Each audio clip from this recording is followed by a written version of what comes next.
All right, Ohio gozaimasu, and good morning, everybody. Did anybody like Metallica last night? What about Benson Boone? Did you see him? Great. Yeah, Metallica. They were really on. I'm tired. Yeah, I really slept with one eye open last night. Okay, well, we have a great morning for you. Are you all excited to meet Sundar? All right, Sundar, where are you? We need you, Sundar. Come on out, Sundar. Here it comes. Sundar, everybody. Good to see you. How are you, man? Well? Great. All right, we're so thrilled to have Sundar this morning, and it is going to be a great interview we're going to do here. We're going to spend 38 minutes, 40 minutes, as much time as you want. Well, as much time as you want. So it's true. It is as much time as I want. Okay. Very, very excited to be here. It's a beautiful theater. It is a beautiful, we're talking backstage. This was a famous theater for me because all of the Apple product launches that I loved were all here. Yeah. And Steve Jobs was here, and I kind of feel like he left a little bit of his magic behind on the stage, and it's just a great place to be. Good karma. Absolutely. So anyway, Sundar, we know each other very well, and we have been to many, many different kind of programs together, and also a lot of personal events, some wonderful happy situations, some sad situations. We've had every possible situation together. And I think, when I was thinking about this interview on the way in, what occurred to me was, does everybody really know you? And I would really like just to take a few minutes and try to let people know who you are, because as I was saying backstage, you're from my very favorite part of India, from the south. Everybody knows I like a good masala dosa, and makes two of us, so. One thing I love about the South is, the women are in charge of the household, the mothers are in charge, and the gurus are the women. I met an incredible guru in Trivandrum, in Kerala, in the backwaters of the Arabian Sea, named Amachi, who was amazing, had a huge impact on my life. But that idea of growing up in South India and the values of South India and the mystique and the energy and the matriarchy, tell us about that, and then let's get you all the way from that point when you were there in IIT and Stanford. But first, let's go back to South India, and then just give everyone a flavor for Sundar. Wow, I didn't expect it to start there, but definitely a trip down nostalgia. I mean, you're right, it's a special place, obviously. And, my mom had I learned my love of reading from my granddad, her father, and my mother. She used to be a voracious reader. She, because of financial circumstances, never went past high school, but she used to read a lot. And so that's where my love of learning and knowledge kind of, came. I think growing up there, obviously strong family values, extraordinary focus on learning and knowledge and acquiring wisdom over the years. And it's not an accident. I think it kind of led me to Google over time, given what our mission is and so on. But I had to wait for every piece of technology for a long time in my life. Waited 5 years to get a rotary phone, and when the phone came... 5 years for a rotary phone. Because the government made it at that time, sure. And there was a long waiting list. Sure. But the minute the phone came to the house, we were one of the first in the neighborhood. People would come to the house, call their families. It kind of like created a community around it. So for me, it was incredible to see how getting access to technology can have this profound shift in your life. I had to wait for a long time to get access to a computer. So that's what led me to this journey. How old were you when you first had access to a computer? I'd seen and had you could get an hour of use maybe like once every 2 to 3 months. But when I came to Stanford is when you could walk down to a lab and there were workstations and I could open Emacs and I was, it was a whole world. That's where access was opportunity. Yeah, that's right. And that's what always reinforced to me that all of us are in this world of we're trying to give people access to technology, and you see that step change that comes with it. And it's a journey. And with AI, I think we have a chance to do a step even more. You mentioned South India. I called the Prime Minister of India on Sunday night. I used to take this train. Prime Minister Modi. Prime Minister Modi. I used to take this train through the south of India, and there's this town called Vizag. It's a beautiful coastal town. Growing up, and we announced our, there you go. We announced our largest ever AI investment outside the US, a $15 billion, 1 gigawatt plus data center, 80% powered by clean energy with subsea cables going in. The chance to transform a region like that with a kind of investment, it really meant a lot to be able to call the Prime Minister, who really cares about developing the country, and this has been his vision. I know you know him well too, and so anyway, it's extraordinary to see the impact of all this. Very exciting, and it's a great way to give back. So you really see that this kind of technology, giving access even to being developed, and this nod to South India there. Yeah. Very good. It sounded like there's a lot of folks here from India or no vice ads. Stand up if you're from India, actually. Would you be welcomed? Wow, look at that.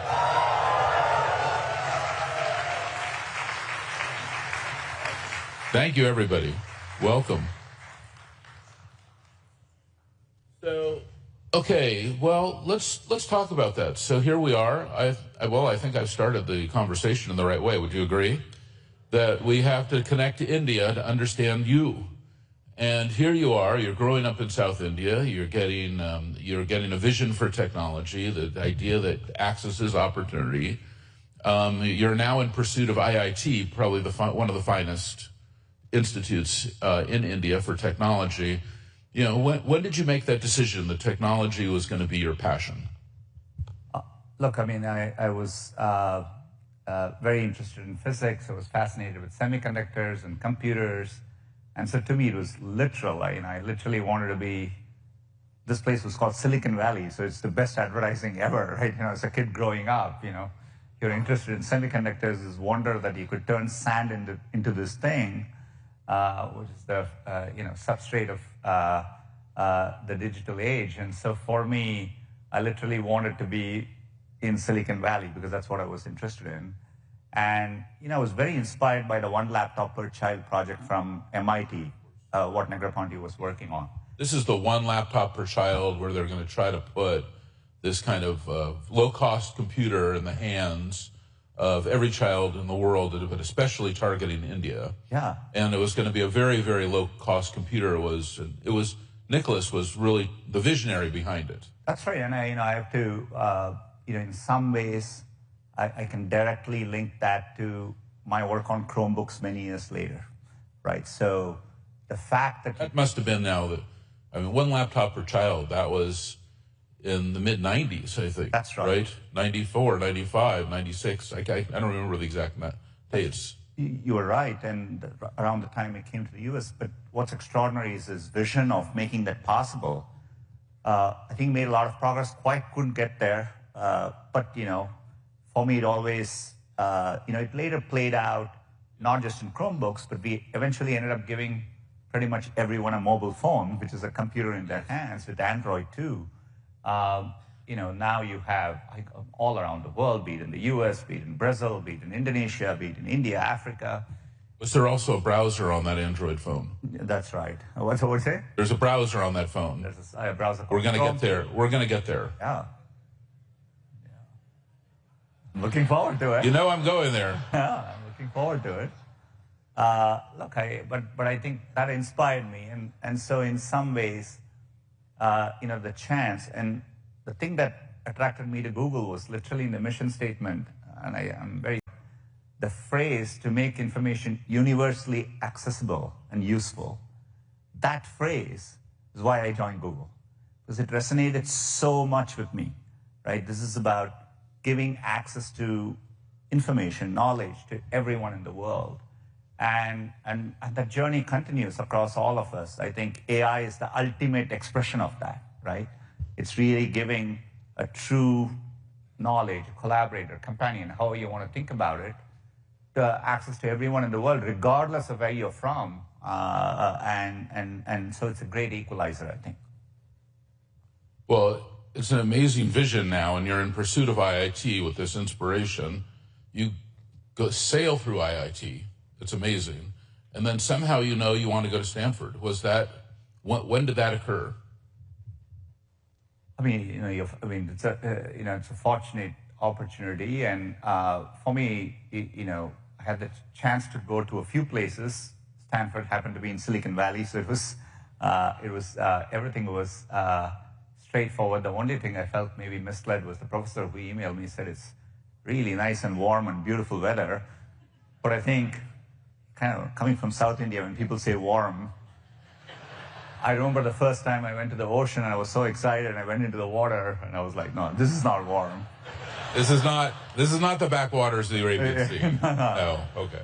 It's a bit different. Having said that, it is the birthplace of semiconductors, and the stories around, Fairchild and National. I mean, you see the history back, and so it's a real special place. So I felt home when I came here. Well, you're helping me remember all of my great times in South India too, and the warmth and the energy and the mysticism and all that. And I remember a lot of times being there and spending time, with Amachi, and also a friend of mine there, Amrita Srupa Ananda, as well. And it's just an incredible place. And it feels a long way from here, but I guess it's actually much closer, because here we are together right now. And so now here you are, you've kind of gone through that whole experience. You're all the way to IIT, and now you're on your way to Stanford. What is your family thinking at this point? Look, I mean, now you step back, I just became an empty nester this year, and you have this incredible access to your kids, and it's still very, very hard. I can't believe in those days, when I came here, it was probably $2.30 per minute to call back home, yes.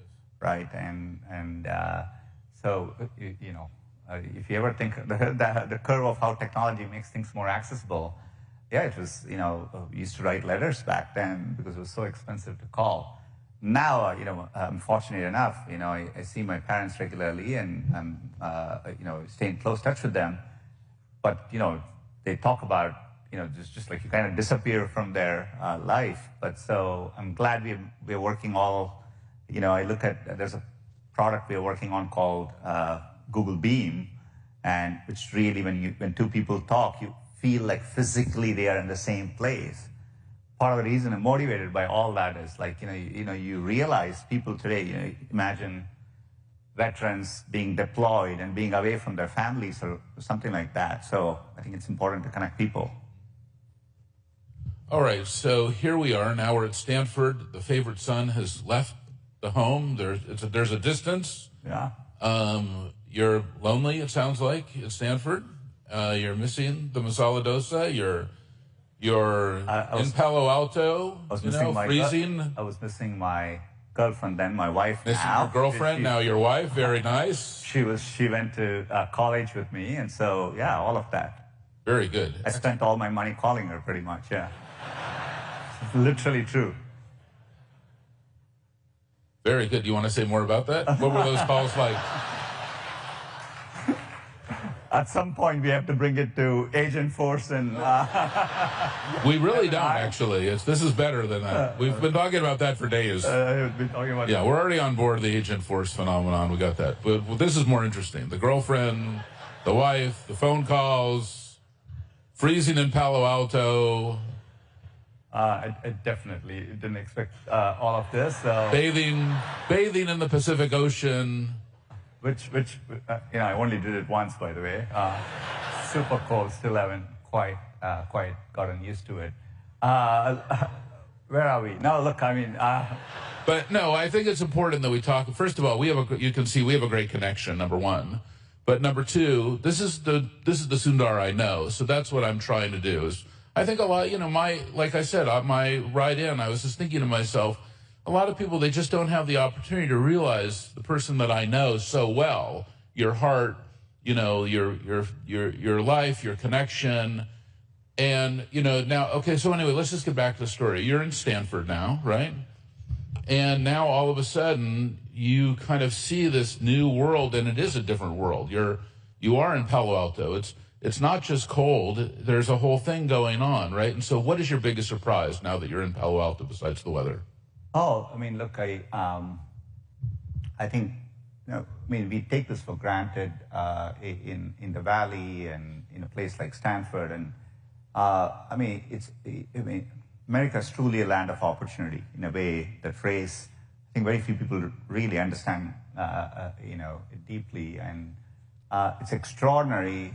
You can come here and, if you're willing to work hard, pursue your dreams, anything is possible, right? And it was kind of obvious to me once I came in, if you're passionate about something, you meet other people who are passionate about it. This is a place of dreamers and builders. You're excited about something, people want to build on that idea. It's almost like they want to compose that with you. That is so unique about the place we live in. And so that struck me as this optimism, this real desire to make the world better. And sometimes we all are so used to it. Sometimes I think, we get jaded with technology or something, we forget that. I feel it now when I travel around the world and you go to places where they don't have access to this technology, they so want to be a part of it. Here we have it, right? And I think we've gone through these waves, but that is the essence of this place, I think. And you brought it back to this is the theater in which Steve Jobs did some of those, path-breaking announcements. But I think that's the spirit of this place. I felt it at Stanford, and I feel it today. So now here you are, you're feeling it. You are connected to the energy of Silicon Valley, the magic of what's happening. Stanford, kind of the heart of it all, near the garages where these great companies have started, like HP, like Apple. You're starting to meet these cast of characters. It's like going to Disneyland, right? You're meeting Donald Duck. You're meeting Mickey Mouse in person for the first time. And now you're in Stanford, and are you at this point thinking, okay, I heard about this company, Google, it's 2004, this is where I'm heading? Is that the direction at this point? I was in Stanford in the 90s, and this was the time when Mosaic had launched. And ironically, I think Larry and Sergey were at Stanford at the same time. I don't think I knew them, or we didn't overlap. You didn't know them at the time? No, I didn't know them at the time. I was focused on different things. I was very interested in semiconductors. That was my area of research. That's what I was working on. I was so excited to have access to all that. I almost didn't realize there was this thing called the internet which was happening. So, but, a few years later, had the chance to get to know a few people. And when the internet was really taking off, when I started using Google early, and the first time I started using it, I realized this is going to give more access to information to more people. This must be what, 96, 97, 98? No, Google wasn't there. Google started in 99. I first used it in about 2000, right? 2000, 2001. Right. But I could instantly feel like you had this thing which is going to give access to technology to more people than anything before. You could use it, you could feel it. The fact that... And where was that first time that you used Google in 2001? Where were you? I was still in Palo Alto, but I was working in the semiconductor industry. It's interesting to see back as we are going through this moment in AI, everything is coming back to chips, which turns out to be might be the real driver of intelligence, right? And it's not an accident that Google works on TPUs too, right? So it all comes back full circle. But that's the context in which I use. But it's just that when I instantly felt like this is where I want to be, and spoke to some people, ended up at Google, and soon started working on Chrome. Yeah. And you went to Google, it was about 2003, 2004. Yeah. So 2004, so you've transitioned now from semiconductors. Yes. What semiconductor company were you at? I actually don't know. For a long time, I was at Applied Materials. At Applied Materials. Yeah. So you're at a great company, Applied Materials. And now you've decided to go from applied materials, semiconductors, to the internet with Google. And you go, that's a pretty big leap, actually, from semiconductors to the browser. Look, I wanted to be closer to, when you're working in the semiconductor industry, sometimes you can feel far removed from the people. I wanted to be much closer to where technology was impacting people. And so I wanted to be closer to the consumer. And that's the chance with Google. 2004 was about the time in which you had the web was changing from just content pages to real rich applications. This was Web 2.0. It was Ajax. Gmail had launched. Google Maps, Flickr. You could really see the web evolve. You were pioneering software as a service too at the time. I mean, look, all of this was coming together. And we were 5 years into Salesforce at that time. Yeah. Actually, we're going public, and Google was going public in 2004. Now, actually, you mention it, Google and Salesforce both went public that year, 2004. That's right. I went back and looked. Our first partnership, I wasn't involved, between Google and Salesforce was 2007. Yeah. That was the first contract I could find. That's not the first partnership. The first partnership was, I was presenting, ahead of our IPOs, and Larry and Sergey were in the front row. And I was presenting on our product strategy, but I also presented on our 1-1-1 model. Yeah. Which is the 1% equity, 1% profit, 1% time. And Larry and Sergey came up to me afterwards and they said, you know what? We're going to do that too. And we're going to create google.org and we're going to do the 1% also.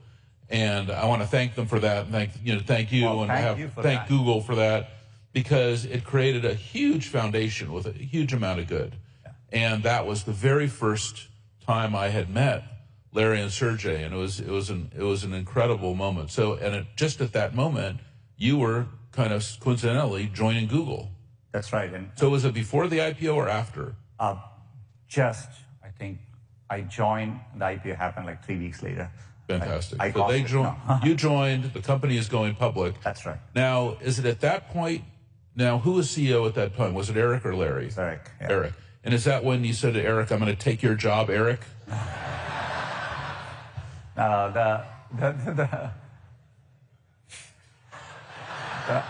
The thing I did recall, it was in 2004, around 2006 is when, the thing with Eric, I still remember that. Me and a few others, we wanted to build a browser. And Eric had gone through the browser wars before, was super familiar with it.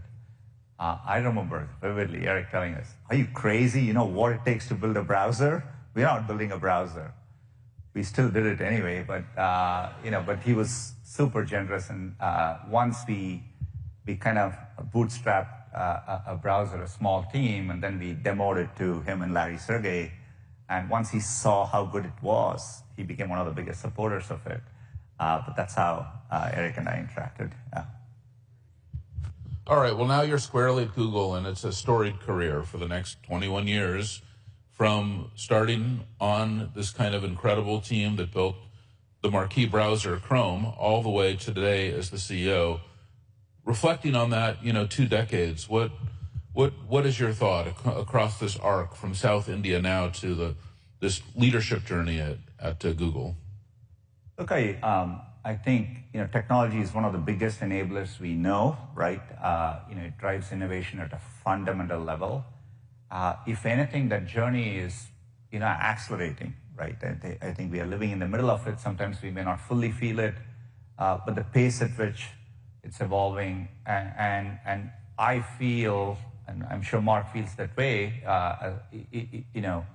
our job is to be good stewards of this technology, bring it in a way that really benefits society at scale, right? And so this journey to harness technology in a way that positively impacts humanity, I think that's what we need to do. We obviously do it in the context of building companies, but companies with a purpose, companies which give back. I think both Salesforce and Google share that deeply, and you inspired the Google journey there. I think there is no better technology to do that than AI, right? And one of the first things, when I became CEO was we had gone through a decade of being a mobile-first company, and, I wanted to drive the shift to being an AI-first company. So that's what we did in 2017. In fact, in 2017 at Google I/O, we spoke about this concept of AI-first data centers. And, we announced our first generation of TPUs in 2017. But it's been a journey. I think in many ways, Larry, Sergey were visionary around always understanding the true potential for AI. I was fortunate to go through maybe 4 distinct moments which kind of like really brought it all together for me.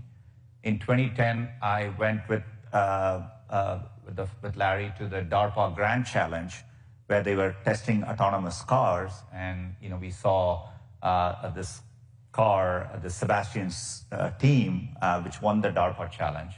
So you kind of saw the progress that's possible. Jeff Dean, Jeff Hinton and team had come to Google, and so Jeff Dean demonstrated Google Brain in 2012, the ability for Google Brain to recognize cats using a neural network. That was 2012. I met Demis and team in 2014, and then in 2016 was the AlphaGo moment, right? So seeing all this, it was fortunate to be at that kind of a vantage point, which is why in 2017, I said the company has to be really focused on, it was obvious to me this was going to be the decade of AI. And so that was the journey since then. Okay, so now let's go back about 3 years when we started to have some very interesting conversations, because all of a sudden, here's Google, the absolute leader in AI, DeepMind, now Demis, the Nobel Prize winning Demis. We never thought that was about to happen. It's incredible what has happened. Well, very well warranted. And now, 3 years ago, here you are, the leader in AI. You are leading the company through this transformation.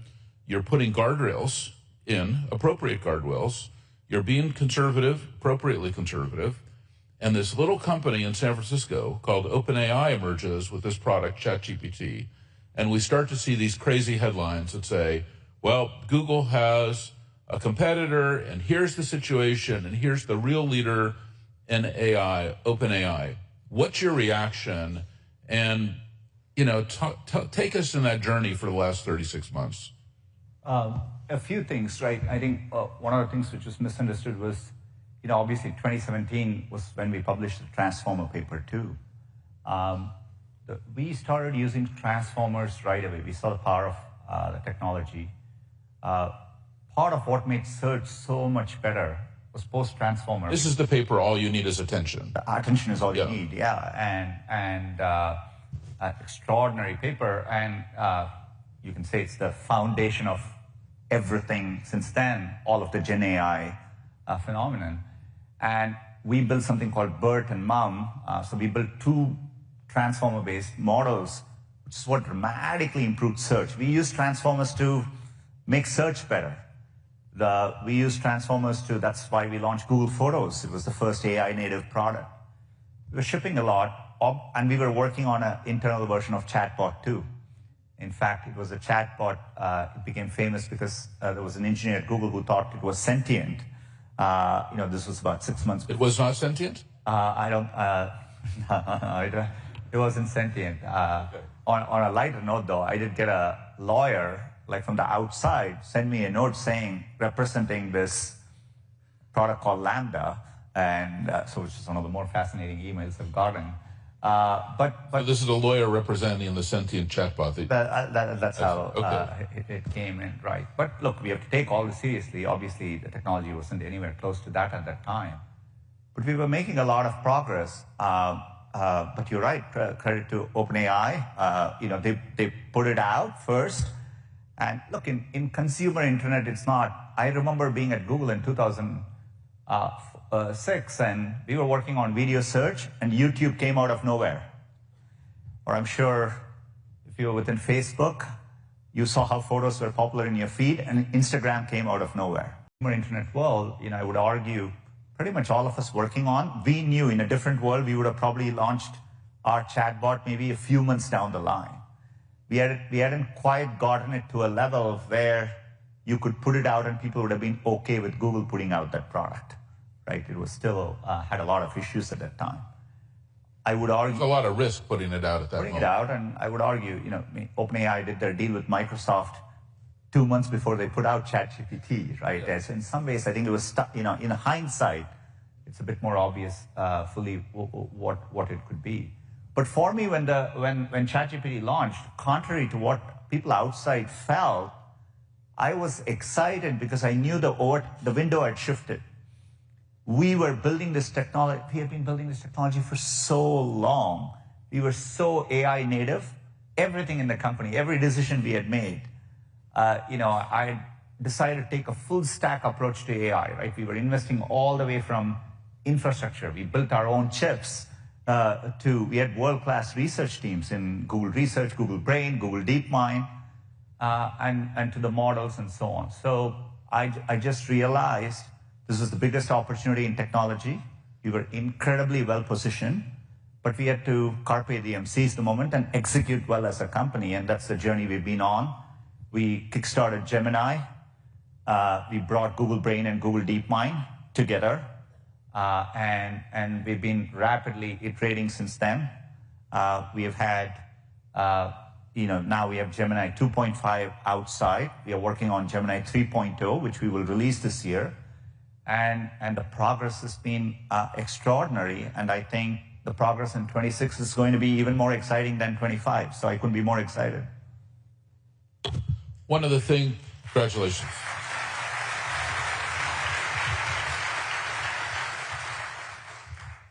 So now let's take a quick step into the future. So here we are, we've all been at Google. We've seen the huge transformation, not only of Gemini, but even AI preview and all the technology that you're pioneering. And I don't think I've ever seen the organization go faster and quicker and also be more determined. And, it's good to have a competitor, right? It gives you a little extra motivation to get going. And number two is we see Google also innovating in some extraordinary ways. A great example is, I don't know if you've been to San Francisco recently, but we have about 500 of these white cars called Waymos going around. And it's amazing what Google has made. It's incredible. And I will just, look at that and also think about and reflect. Yesterday we had Brett Adcock here, who has this company called Figure with robots. And, I was asking him, what is the whole stack? There's the data centers, there's the AI, and there's this kind of robotic layer, this kind of that it takes many different pieces to build the whole system end to end. And, it's difficult, Brett, it was a brilliant interview, and he's just an incredible person. But he's got 300 or 400 or 500 people, obviously all incredible, led by an incredible person. But you have way more than that, and you have way more put together, and you're really far in a lot of these areas. You're very far on let's just start at the chip layer, at the data center layer, at the software layer, at the agentic layer, at the applications layer, productivity layer, partnerships, and at the robotic layer as well. So now there's no other company that has that. I'm sure that this is the conversation in the boardroom every day. I don't really know. But this idea that Google has, this vision, really guided by, and you have to give a lot of credit to these two kids out of Stanford, Larry and Sergey, who are still so active and see them around all the time and still so passionate and youthful. And now here you are leading this company, incredible company, these amazing values that we talked about. The heart of Google is still very much in place. Now, here we are, it's 2025. Now we look out over the next 10 years. People are always overestimating what you can do this year in 2025, underestimating what Google's going to get done by 2035. Take us out to 2035. Take us into your biggest dream. Where are we going? How are you going to harness the power from the tensor to the data center, the GCP, Gemini, the applications, the partnerships, the robots? What are we going to see? What is it going to look like 10 years from now in the mind of Sundar? Look, I mean, technology. Just that, yeah. Both you and I have worked long enough that you have to be humble when you think about the future. But look, we make these long-term bets. Waymo has been a very, very long journey, right? I'm proud of the fact that over the past 10 years, we continued investing in Waymo. I remember the team 3 years ago when we were coming to San Francisco, we weren't sure how this would work out. The thought in San Francisco that you would have all these cars driving around and you'd have to get it right, putting safety first, etc. But in technology, you take these long-term bets. Just last week, and I'll answer your question, but just last week, I spent, for maybe 2 weeks ago now, Monday, I'd gone to Santa Barbara in our quantum lab. I met with the team. Again, it's another journey. We've been at it for more than 10 years. I think we have the leading quantum lab in the world. I finished spending my day. I left on Monday, and Tuesday morning I found our chief scientist there won the Nobel Prize for physics this year, right? And this is the second year in a row. You mentioned Demis and John Jumper last year. But we believe in that kind of deep fundamental R&D, right? And with a view of translating that into real products. That same quantum computing team, no different from our TPU teams, plans to have commercially available, real, at-scale quantum computers in a few years. And I think they will get there, right? So when you talk about now 10 years ahead, we are building this digital intelligence layer, not just us. So 10 years quantum is real, is your point? At least. I for sure think so. I'm very, very bullish and confident on it. I've seen that. That's going to put at odds cryptography as we know it today. Are cryptocurrencies going to be at risk with quantum computing that can break any code, available from a Google or other vendors? I think in a 3 to 5 year thing, we will have that moment where, from a cryptographic standpoint, we have to adapt to quantum for sure. Yeah. But I think we will. Will that create a moment of vulnerability, do you think, for all of these currencies and all of this stuff? It will, but I think as a society, it'll also create an opportunity for people to come and provide new solutions. If there is a trust gap at that moment, that could be very serious. So it's something that everyone needs to be mindful about. Mindful of, and I think there's so much at stake. I think we will collectively work together. But on the positive side, if you ask me 10 years from, look, we are definitely going to have digital superintelligence as a collaborator for all of us. That is going to be a reality. What does that mean? That has been a phrase that everyone is starting to use, but few have been able to define it. Digital superintelligence. And is that kind of where we're going then? It's 10 years, it's digital superintelligence, it's quantum computing. Like we were talking about AGI, that term seems to be dropped. That was this concept that the software is so smart, it's just writing itself, and the data centers are being built by robots, and it's just all going. In the book that Larry talks about, we are Legion, we are Bob, that we're all off in a rocket ship collectively waking up in a robot. Is that what we're talking about? No, because we were talking about that yesterday with Brett, and it was like, whoa, it was a trip. Look, the one thing, we are so good at adapting. I think we constantly underestimate, right? Obviously, 10 years ago, we used to obsessively talk about Turing tests. Like we kind of moved past it. The fact that our self-driving cars driving in San Francisco, and you're right, they're driving around, it's kind of like people are, we just kind of like, I'm not sure my kids are impressed by that, right? So it's just, like I am like blown away every time I get in one of those cars because I've, seen the progress. How many people have been in a Waymo? Raise your hand. How many people have not yet been in a Waymo? Raise your hand. Oh, well, there you go. I mean, you should before you leave, and I would check it out. But a great example is, I put my dad in the Waymo. I sat in the back seat. He was in the front seat. I watched the one forum. It felt like that science fiction, right? And my kids, they got on their phones and they were like, whatever, right? And so we have this remarkable ability to adapt. So this notion, they're just going to have, yesterday we announced this wonderful collaboration with Yale where, we used our open source models to build a cellular on which you could target it hypothesized novel possible approaches. We took that and were able to recreate that in the biological wet lab scenario and see it actually works. This is for future potential paths for cancer. Like biologists are using AlphaFold. They are actually using open source Gemini models. But all this is happening. So I think if we underestimate humanities, we are such a remarkably resilient, adaptive species. You know, we're going to adapt to this technology, and it's going to be there around. Are we going to evolve into this technology like people are talking about, or is our species going to be safe as a, you know, as who we are today, or will it be an evolution, or what's in your mind around this? You know, I'm always much more, you know, I think our ability to harness this technology, I think we'll be able to do that. You know, some of your questions, maybe your guru might be better equipped to answer. I think you are my guru at this point. What's that? You are my guru. I definitely am not. And, you know, so, I'm always hesitant to think that way. I focus on, we have to be very responsible. Look, it is powerful technology.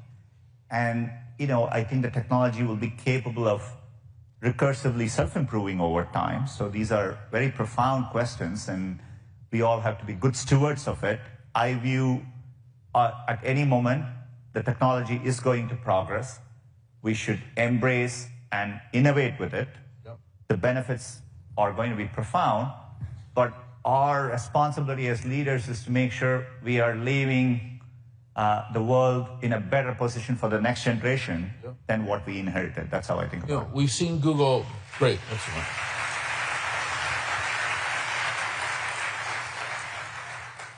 You mentioned the importance of getting closer to the technology. This is your passion. This is one of the reasons you went to Google. We saw Google try to get even closer with the first version of glasses.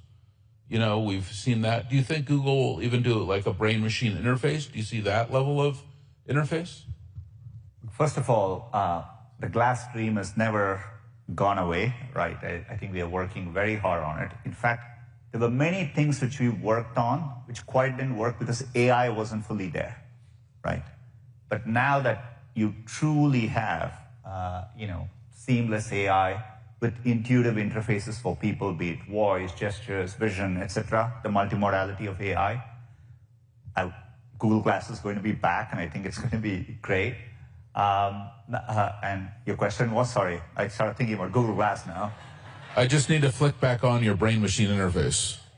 I mean, brain-machine makes a lot of sense to me, right? I think what Elon and team are doing with Neuralink is super inspiring when you see the examples. Again, when technology, people who have real disabilities and people being able to communicate again, etc. Some of the most moving things I see, right? So I think it's totally incredible. Here at the conference, we even had Eddie Chang from UCSF, who has this amazing new brain-machine interface company, Echo Neuro. We even had Brian Johnson, who had a brain-machine interface company. It was like multiple brain-machine interfaces. This may be TMI, but, I've been under anesthesia, and Eddie Chang operated on me. So for what it's worth, yeah. So I didn't know that. So he's a phenomenal... a great surgeon. He's a phenomenal neurosurgeon. I'm perfectly fine, but he's a phenomenal neurosurgeon. And so, yeah, one of the best around in the world. Very good.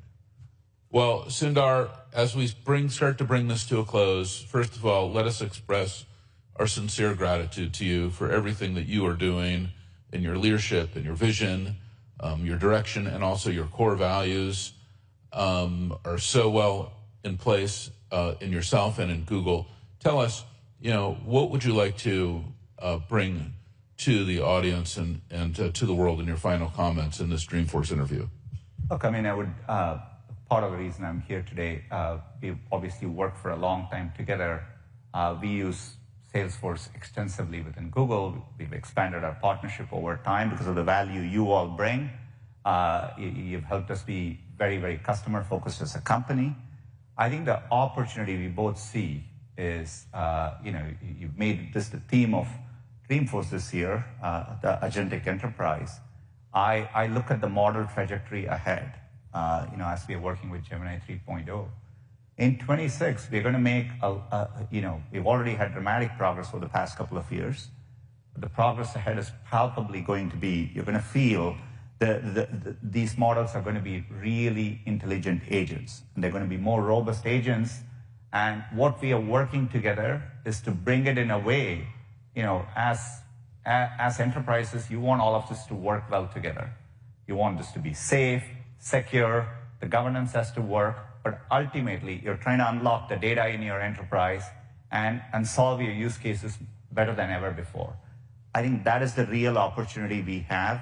What you're doing with Agentforce, we're proud to partner by bringing Gemini there, and the chance to do all this together for all of you in a way that makes sense for you is what I'm excited about. So thank you for... Sundar, on behalf of all of us and Dreamforce, thank you so much for coming today. It's just a pleasure. Thank you, and great to see you. Awesome.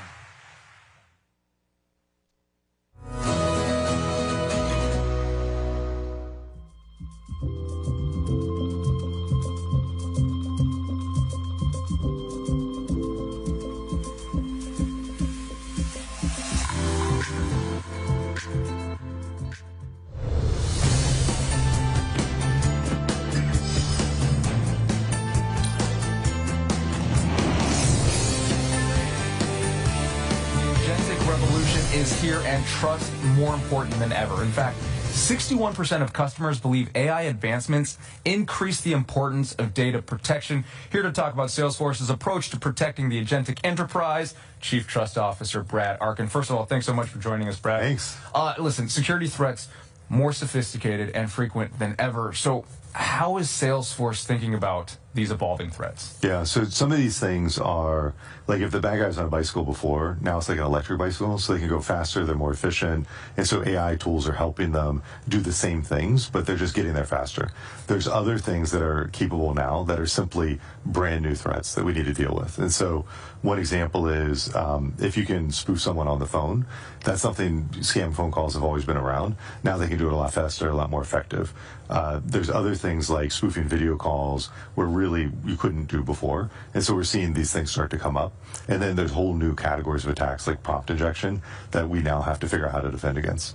I think that's a great point because so many of us think like we're pretty weary of what scams are, right? And so obvious, but now they are so much more hidden and in disguise as ever. Security is a partnership though between Salesforce and customers. Can you tell me more about the security architecture and how it builds security into just every layer? Yeah, so we've got this shared responsibility model, and so there's things we have to do on our side of the fence, but then customers need to do things on their side as well. And so if the customer has a federated identity stack, they need to make sure that's set up and managed correctly on their side. And so the way we divide all this up, we have 3 layers. The bottom is the invisibles. So this is stuff we do 24/7. While people are sleeping, we're patching servers, we're monitoring. That stuff just happens. The configurables are the capabilities that we expose to the customer, and they need to tune the environment of what we give them to match what they need to address from the risk perspective of the business they're operating in. And then that last layer we call the enhanceables. And so this rides on top. And so if you're in healthcare, financial services, highly regulated industries, they might need to do certain things for their regulators that requires them to do more. And that's what that layer is for. Got it. Trust and security, and you've already said this, they go hand in hand. Successful agentic enterprises need humans, obviously, to drive this process. So how can humans and agents work together to provide the greatest security? Yeah, and so this is that electric bicycle I was talking about. So a lot of the times, the AI agents that we have inside of the security team, they're helping people do what they're going to do anyway. They're just getting there a lot faster. So you're still turning the pedals, but you're going 40 miles an hour instead of 15. And so that partnership between the agents and the humans is helping the people that are in role today be much more effective. I really like that analogy, and something that's so easily memorable, but to make sense because it is already there. It's just happening at such an incredible pace. Yeah. If you're going to recommend, say, one key thing any organization could do to improve their baseline security, what would you tell them? It all starts and ends with identity. And so how do you verify who someone is and who they say they are? And how are you making sure that you're robust against these types of scams that can happen? And so someone's on a business trip, they left their bag in a taxi, they call the help desk. Is it really them, or is it a scammer pretending to be them? They don't have their phone, their ID, their wallet, their laptop. What do you do in that situation? And bad guys are taking advantage of that in terms of slipping in and saying, no, I'm really that employee. And so figuring out how you verify who people are, I think is key to everything.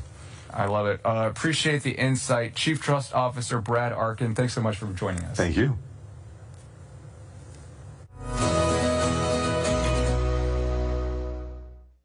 Now I'd like to take a moment to thank our innovator sponsor, Boston Consulting Group, for the support of Dreamforce. Joining me now is Philip Anderson, Managing Director and Senior Partner at Boston Consulting Group. It's great to have you here, Philip. Welcome. Thank you. It's great to be here. We're very excited for the week. Perfect. It's been a fun one. You know, there's so many perspectives on what an end-to-end business transformation really means. How do you see AI really fitting in and helping clients build lasting capabilities rather than one-offs? Totally. It's a great point. I mean, our business is end-to-end business transformations. That's what we focus on. And it's always that balance of people, process, and technology. And nowadays, for us, more than 50% of our work is deeply embedding AI in that kind of transformation. So we're very excited about it. We have this framework that we talk about when it comes to that: deploy, reimagine, invent. And deploying is putting technology into the business you have today. Reimagine is really rethinking the enterprise, rethinking its functions in the age of AI and now in the agentic enterprise.